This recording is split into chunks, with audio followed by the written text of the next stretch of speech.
country often referred to as the murder and rape capital of the world, one group of people are especially at risk. And despite some of the most progressive laws in the world to protect them, they are increasingly the targets of a particularly heinous crime. We travel to South Africa to meet a young survivor whose courage is inspiring.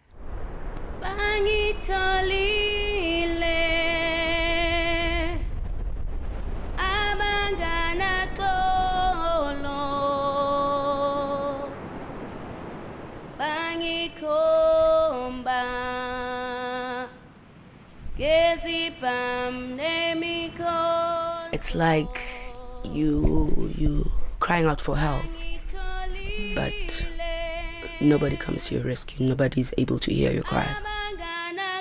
Oyama Mbopa knows just what that feels like.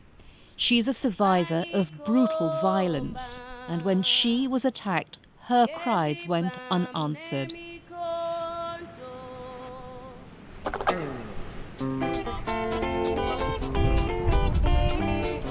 Oyama lives just outside Cape Town, South Africa's golden city and main tourist destination. Visitors from all over the globe flood here. But where Oyama lives, in one of the sprawling townships just a few kilometers from the city centre, it's another world. A place with staggering levels of violence, particularly against women. According to Interpol estimates, 1 in every 2 women in South Africa will be raped in her lifetime, the highest incidence of rape in the world. But women like Oyama are even more vulnerable than most. Why? Because she's a lesbian. It's not easy being a lesbian in the township. We are always targeted. And men are always trying to show us that at the end of the day we're women. Oyama was targeted in a vicious attack when she was a schoolgirl, already openly gay and just 15 years old. He dragged me from home, from my way home to this area. At that time there were not too many shacks around here. There was a small passage here in between. Had a knife, told me to take off my pants and my underwear, and then that's when he started raping me. There's no doubt in her mind exactly why she was attacked. Because of my sexuality, so that we can all be cured, so that we can start dating men, and we can all just be straight. It's what they call curative rape. Curative or corrective rape, as it's often called, is an everyday fear for most gay women in South Africa. While the exact number of rapes is not known, gay activist groups estimate that 10 lesbians are raped per week in Cape Town alone. And since 1998, more than 30 of these hate crimes have led to the victim's death.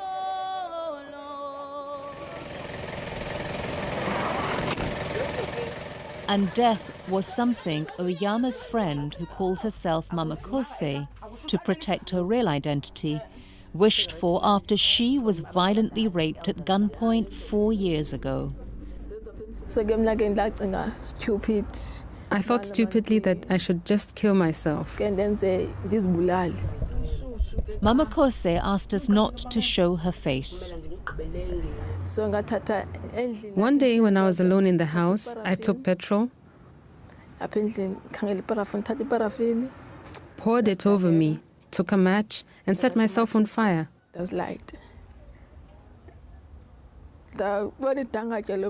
When I saw the flames on me, I started screaming for help, but I was burning by then.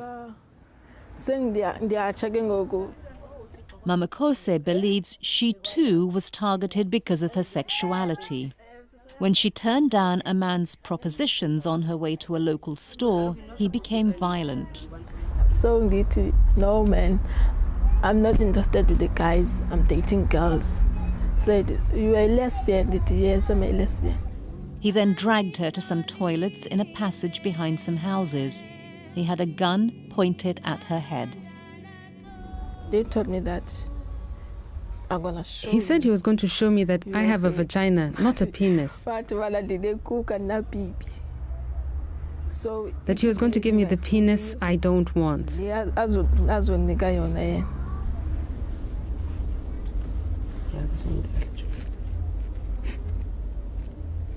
Mama Kose survived the attack, but the shame left her scarred both emotionally and physically for life. Some experts say that the shocking levels of violence against women in South Africa are a reflection of the country's troubled past. We had 50 years of very brutal apartheid, where everybody was brutalized. The legacies of that remain. Bernadette Muthian, who works with the South African human rights organization Engender, says that both the country's history of oppression and the poverty that still rules the lives of so many here are partly to blame for the violence. When you strip a person of human dignity, you strip them of their humanity. They can't see other people as human beings. And this in part explains the levels of violence and the types of violence we see. And Muthian believes that lesbians face an even greater threat. While South Africa has some of the most progressive legal policies towards homosexuals in Africa, it's the only country in the continent to sanction gay marriage. Muthian says, paradoxically, the very laws designed to protect gay rights and allow women to be open about their sexuality may actually exacerbate their peril. I think with the sort of legal protections would irritate some traditional men, and that they would feel more compelled to be violent towards lesbian and bisexual women. Discriminatory attitudes are deeply entrenched here, she says, sometimes even within their own families.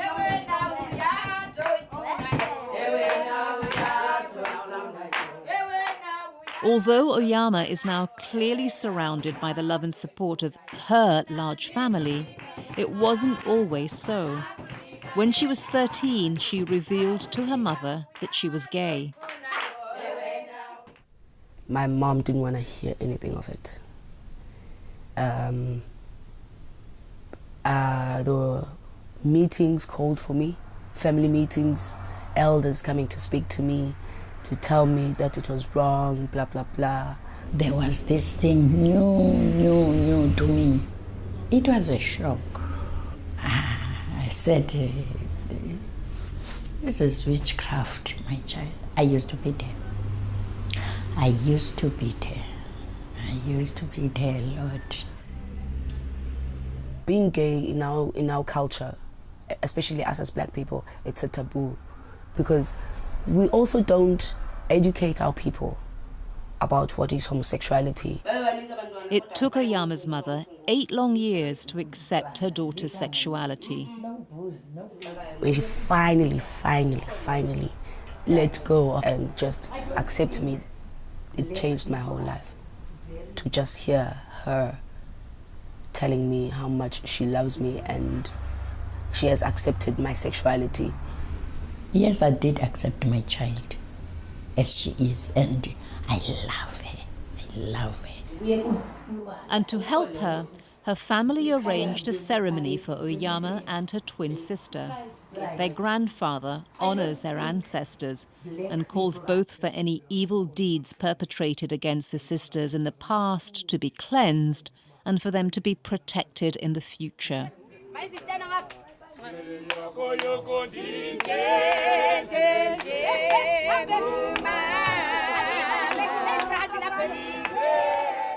But to protect the rights of all gay people here in the future, the laws concerning homosexual rights must be implemented, says Edwin Cameron, Justice of the South African Constitutional Court. And lesbian women challenge male supremacy and the hierarchy of gender very profoundly. Cameron says that even taking that first step to seek justice is hard here for the women. There's a lot of work to be done in making it easier for lesbians to report rape. Only a fraction of South African women, 1 out of every 9, whether gay or straight, ever report their rape. Many experts like Cameron blame a lack of understanding of the trauma of rape, combined with insensitive handling of victims by the police and courts, and lax sentencing of perpetrators. We've got to change attitudes on the part of the public, police officials, people like myself, judges and lawyers, magistrates. Also essential is the right to treatment for victims. Well, I felt that it was necessary for me to design something very specifically for sexual abuse. Toka Majikweni of the South African National Prosecuting Authority has established a chain of innovative, comprehensive treatment facilities for rape survivors called the Tutuzela Care Centres. They're a one-stop shop offering immediate medical, psychological and legal care, all under one roof. We want to turn victims into survivors and finally to victors. Hailed by UN Women, the Women's Branch of the United Nations, as one of the best examples globally of services for rape survivors, there are now some 50 centres in operation in the country. But Majikweni believes for women to really become victors, there must be an end to rape cases that drag on for years and prolong the suffering of survivors. I designed the timelines to say that we have to start a case upon reporting. 9 months later, that victim must have her verdict. Now she says prosecutors provided by the centres are getting higher conviction rates faster. No body should be violated in that way. Nomkibo Manzini, chief of the South African UN Women Office, which works with the government to combat rape, agrees a fast and sensitive response for victims is essential. The South African government, I think, has done well in terms of the legislation. They need also to ensure that when gays and lesbians experience rape and murder, they can follow up as quickly as possible before the evidence disappears. Oyama saw her own attacker caught and sentenced to 5 years in prison, but she still struggles with a society she feels doesn't accept her sexuality.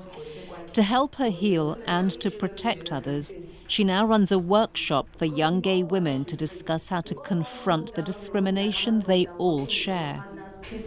Without anyone pointing fingers. That's a very valid point. Tina, us as humans, I'm not going to say gay people only, us as humans, we do not want to be discriminated against. This is who we are. We're not trying to say we are men. We're taking over the men. We're just saying this is who we are. Accept us as the women that we are. But Oyama believes that real acceptance can't happen until male attitudes towards women and especially towards lesbians also change. It's a sentiment shared wholeheartedly by this man. We think it's important that men join the movement and stand up against gender-based violence. Dumisani Ribombo works for an organization called Sonki Gender Justice, which runs a bold program with men and boys in South Africa's townships. The goal is to change the attitude that violence against women is acceptable and to teach them that each man can make a difference.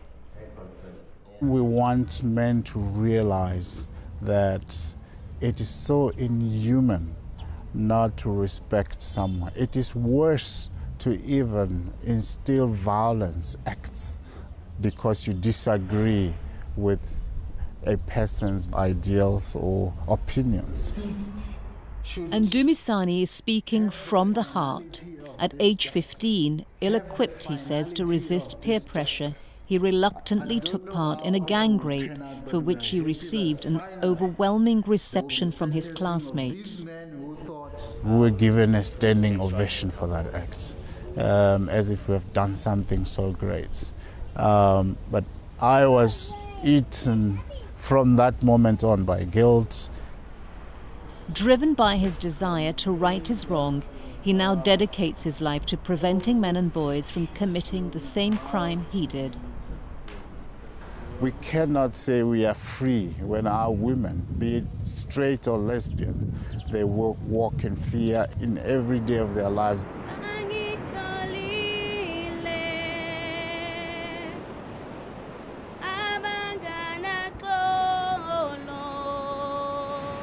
It's not easy to forget. I forgive because I do not want to imprison myself. There are times when I feel like I'm being imprisoned in my own body. It's like I wanted to break free from all the negativity. While the memories of her attack can't be erased, Oyama is determined to remain true to who she is until such a time that she and all the other women like her are accepted and they can walk free from fear.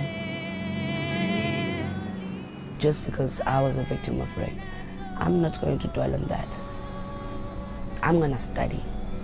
I'm going to be someone. And I want him to see me tomorrow as a successful woman.